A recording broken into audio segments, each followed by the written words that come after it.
அப்படி இருக்க கூடிய அந்த ஆண் குருவி இப்பொழுது முட்டையிட்டு அடை காத்து குஞ்சு பொறுத்து இப்பொழுது கூட்டை விட்டு பிரிந்து போன ஆண் கிளியானது இன்னும் பொழுதானது இன்னும் சாய்ந்து கூட இன்னும் இரவு நேரம் ஆகியும் இன்னும் கூட்டை விட்டு கூற்றுக்கு வரவில்லையே என்பதற்காக அந்த கூடி அந்த பெண் குருவியானது பத்தாவுக்கு எட்ட பதிவிரதை ஆனாலும் செத்தாலும் சில காலம் சேர்ந்தே வாழலாம், அதனாலே எங்கிருந்தாலும் வாருங்கள் என்பதற்காக பிரிந்த அந்த ஆண் கிளியை நோக்கி இந்த பெண் கிளியானது புலம்பி தவிக்கிறது. அதனாலே இந்த குருவியானது அலறக்கூடிய சத்தம் அவர்களுடைய பிரச்சனை அம்மா. சரி, அதனால அது நமக்கு சகனம் ஆகாது, அதையெல்லாம் மனதில் வைக்க வேண்டாம். வாருங்கள் அம்மா, போகலாம். இந்த கணவர் வந்து சேர வேண்டும் என்பதற்காக அந்த பெண் குருவியை ஆண் குருவியை தேடி கத்துகிறது. அதனால அது ஒரு பெரிய சகனம் கிடையாது என்று சொல்கிறாய். ஆமாம் தாயே. சரி கண்ணே, அப்படி என்றால் மறுபடியும் சேரலாமா? போக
குமாரா, என்னமானது? லட்சுமணா, இதோ நமது ஆரண்யத்தில் வெகு தூரமாக நடந்து வந்து கொண்டிருக்கும் பொழுது சற்று ஆகாசமாக இருக்கிறது, தலை சுற்றுவது போல் இருக்கிறது, சற்று மயக்கம் வருவது போல் எனக்கு இருக்கிறதப்பா.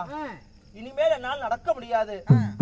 இந்த தண்டகாரண்ய மனத்திற்கும் நாம் வந்து விட்டோம் அல்லவா, அதனாலே சற்று நேரம் படுத்து உறங்கிவிட்டு சென்றால் சேமமாக இருக்கும் கண்ணே. ஆனால் வெகு நேரமாக நாம் நடந்து வந்த, அதாவது ரதத்திலே வந்திருக்கிறோம். அப்படி இருக்க அருகாம் இன்னும் கொஞ்ச தூரம் தான் இருக்குது தண்டகாரண்ய வரும். சரி, அப்படி இருக்க திடீரென்று வெள்ளமானது குறுக்கே இருக்கிறது. உண்மைதான். இந்த வெள்ளத்தை நாம் தாண்டி போக வேண்டுமானால் படகு வேண்டும். இக்கரை விட்டு அக்கறை போவதென்றால் படகானது தேவைப்படுகிறது. உண்மைதான். அப்படி இருக்க நாம் ரதத்தில் போக முடியாது, படகுக்கு எங்கோ போகும் என்பதற்காக என் மனதிலே ஒரு யோசனை செய்து கொண்டு வந்தேன். சரி, ஆனால் இதற்கு முன்பதாகவே இங்கே நமக்கு ஒரு நண்பன் இருக்கிறான், மறந்துவிட்டீர்களா? ஞாபகம் இல்லையப்ப எனக்கு. வனவாசம் நாம் புறப்பட்டு வரும் தருவாயிலே இந்த வனத்தின் வழியாக, தண்டகாரத்தின் வனத்தின் வழியாக வரும்பொழுது குகன் என்று சொல்லக்கூடிய படகோட்டி உண்மைதான் நமக்கு நண்பராக இருந்தார். உண்மைதான் லட்சுமணா. அதனாலே அவரை அழைத்தால் நிச்சயமாக வந்து நமக்கு இக்கரை விட்டு அக்கறை போவதற்கு நமக்கு நிச்சயமாக படகின் மூலம் உதவி செய்வார். சரி, அழைக்கிறேன். ஆகட்டும். அண்ணா, குகன் அண்ணா.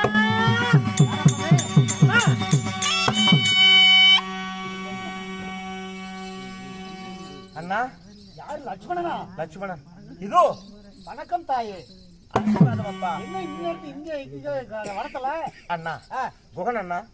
ஆனால் வன புதுமையில சுற்றி பார்க்க வேண்டும் என்று சரி அண்ணியாருடைய ஆசை. அதை தீர்த்து வைப்பதற்காகத்தான் அண்ணனுடைய உத்தரவு வார்த்தை கேட்டு சரி அவருடைய உத்தரவுக்கு இணங்கி நான் அழைத்து வந்திருக்கின்றேன். ஆனால் கரை புரண்டு வெள்ளமானது ஓடுகிறது. அதனால் அந்த தண்டகாரண்ய வனத்திற்கு போவதென்றால் இந்த கரையை கடக்க வேண்டும்.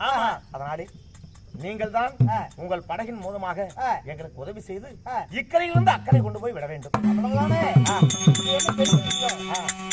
கூட்டிட்டு போறோம்.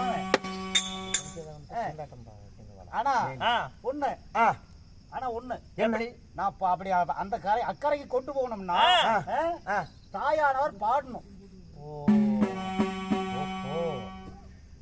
அலுப்பு தெரியாமல் இருக்க. அலுப்பு தெரியாம இருக்கிறதுக்கு ஏன்னா தண்ணியில அந்த துடுப்பை அடிச்சு ஓட்டணும் இல்ல, போகணும் இல்ல.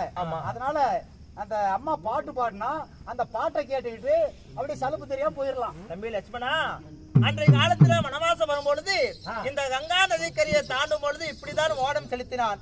அப்படி செலுத்தும் போது நாம் ஆடி பாடிக்கொண்டு சென்றோம். அதுபோல மறுபடியும் நான் பாட வேண்டுமா? ஆமாமா, பாடினாதான் எங்களுக்கு சலுப்பு தெரியாம இருக்கும். சரி, நீங்க பாடுங்க. அப்படி என்றால் ஓடத்தை தயாராக்கிக்கொள். ஆகட்டும், அப்படி ஆகட்டும்.